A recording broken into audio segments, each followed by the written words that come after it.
Just in the article about the girl who was recently struck by a motorist, Maudlin Millen. He wanted to see if his uncle's name still had any pull.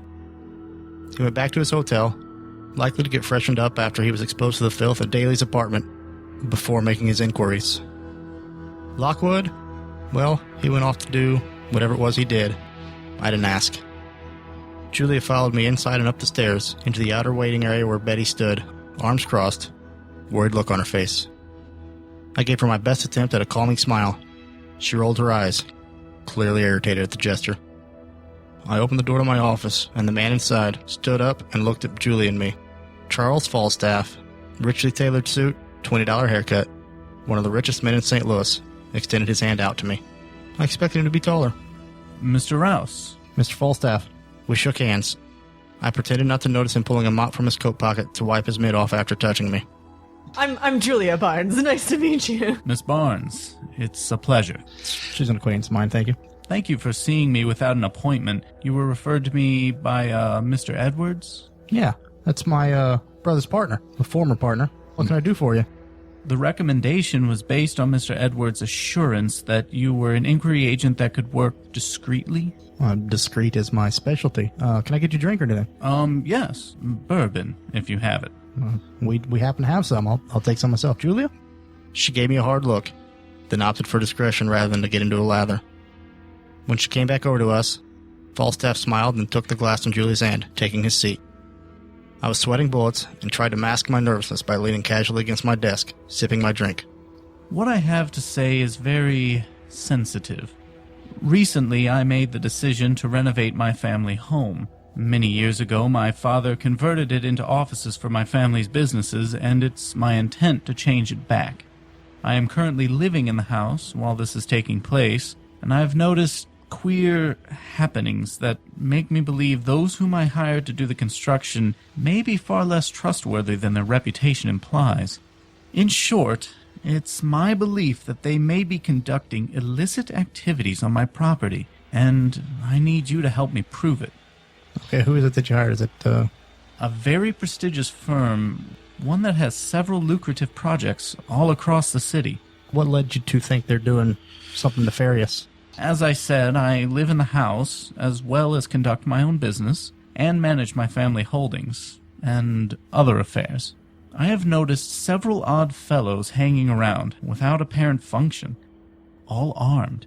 Heavy equipment and supplies on my property that are very out of place for a home renovation. You have undoubtedly heard of my family.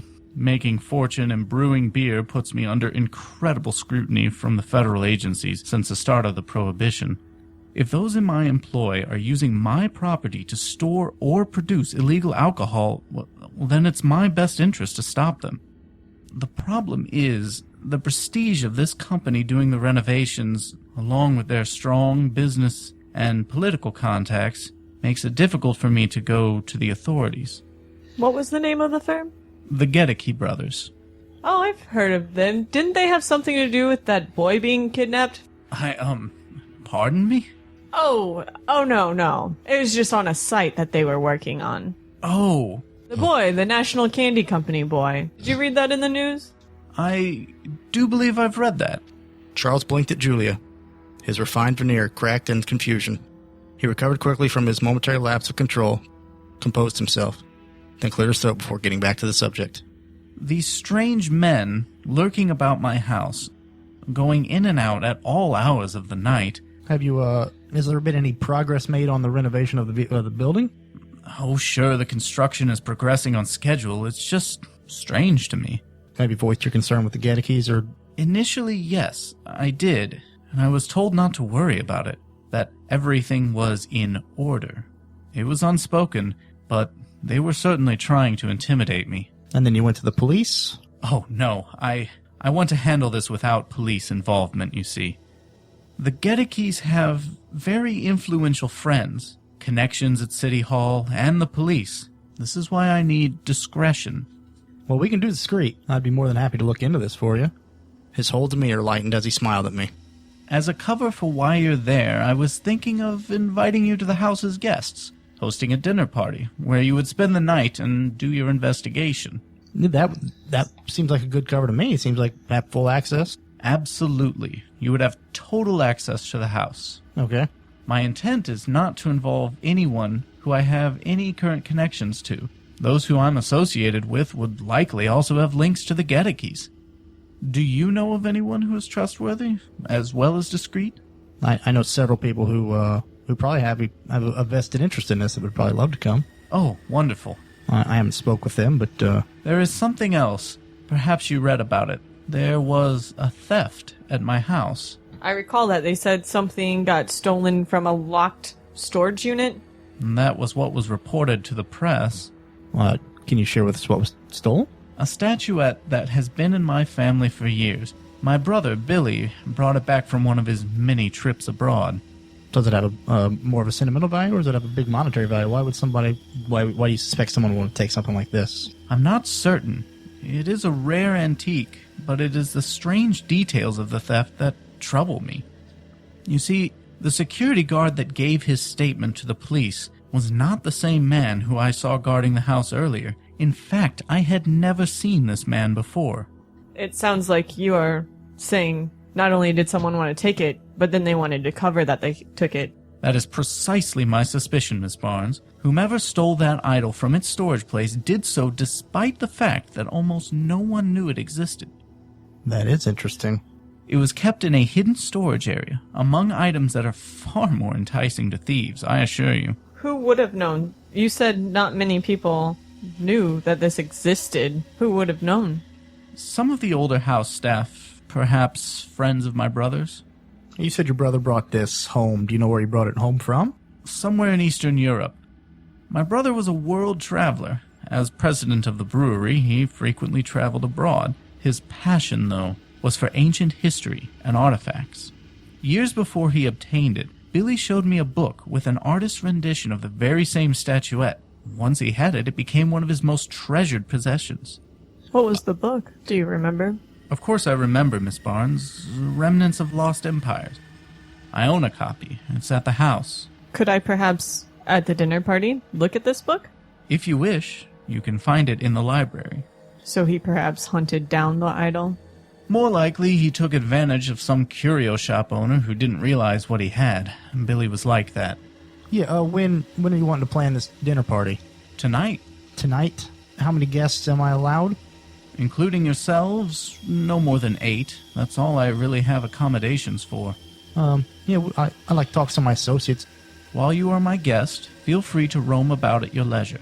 There gonna be doors locked? Any keys I may need while I'm there? If you come across any locked doors, find me and I will unlock them. Okay, thank you.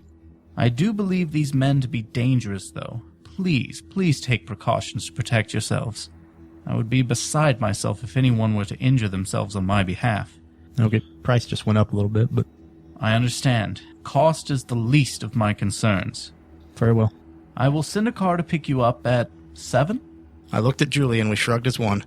Neither of us wanted to show our excitement over getting access to the mansion, and maybe some answers to our shared questions about the caves beneath. Turning back to Charles, I nodded as he rose. He extended his hand to me again. I look forward to this evening. Mr. Falstaff, pleasure to meet you. He nodded curtly at Julia. Miss Barnes. Pleasure. We watched him as he closed the door behind him, standing in silence for a long time after he left. It was only well after that I heard Betty say goodbye and close the outer office door that I let out a breath I didn't even know I was holding. So, the non-Falstaff newspaper articles were the candy company kid and the Hairburg baby and the girl. I want to check on the baby and the boy. Well, I'll go on that. I had Betty call us a cab, then left instructions for her to inform any of the others, should they call, to meet us at the plaza at 6. I wanted to meet up well before Charles's car arrived so we could compare notes and hunches prior to the dinner party at the Falstaff mansion.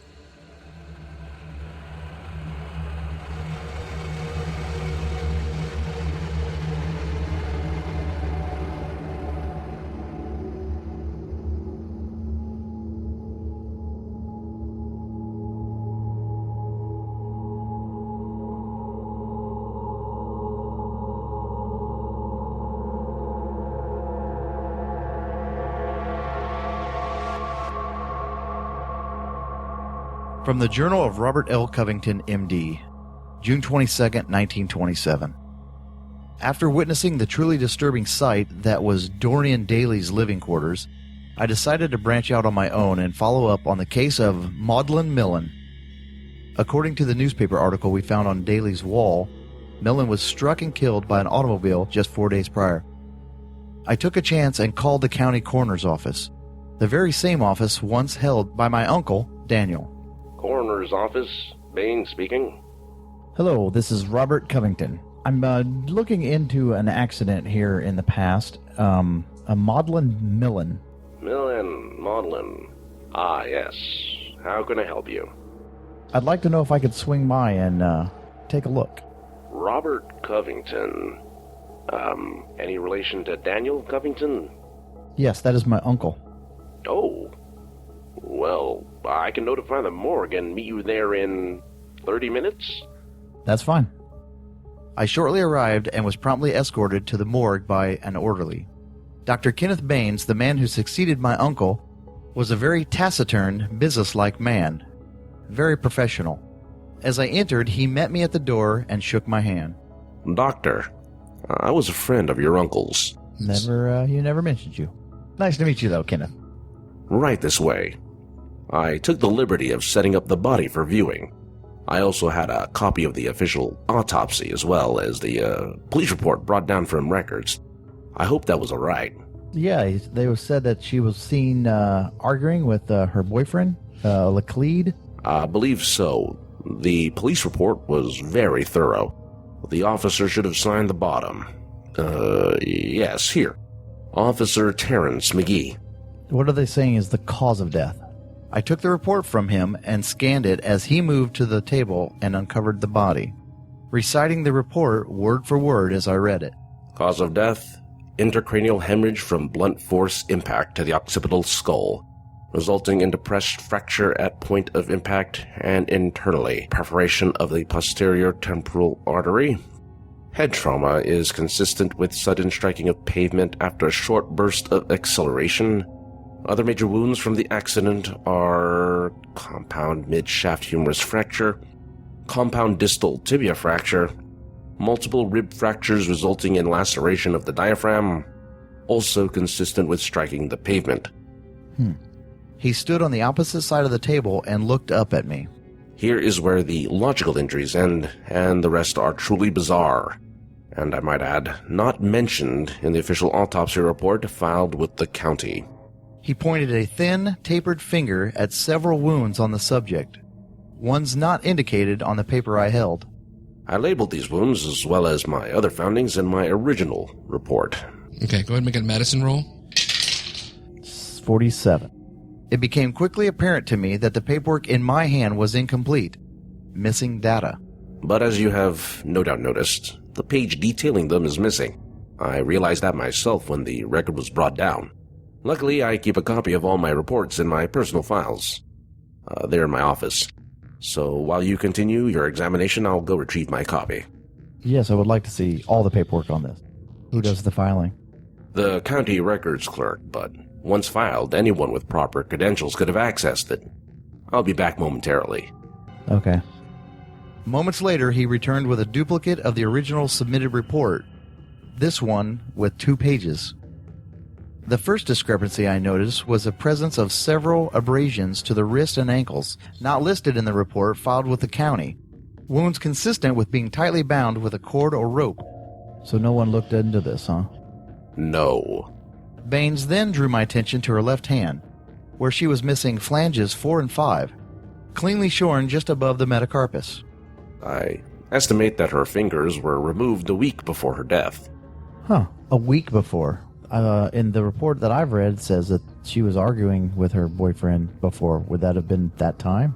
In public, that is very unlikely. Who was the sergeant in charge of this case? Officer McGee. Yeah. St. Louis Police, filed it under accidental death. Yeah, I'd like to talk to them later today. One other oddity before you go. Baines reached over, grabbing the subject by the shoulder and waist, turning her towards himself, giving me full view of the dorsum. My breath caught in my throat. A swirled pattern was branded into the skin on her back, one matching the pattern found on the back of the black-on-black invitation. and all over the apartment of Dorian Daly.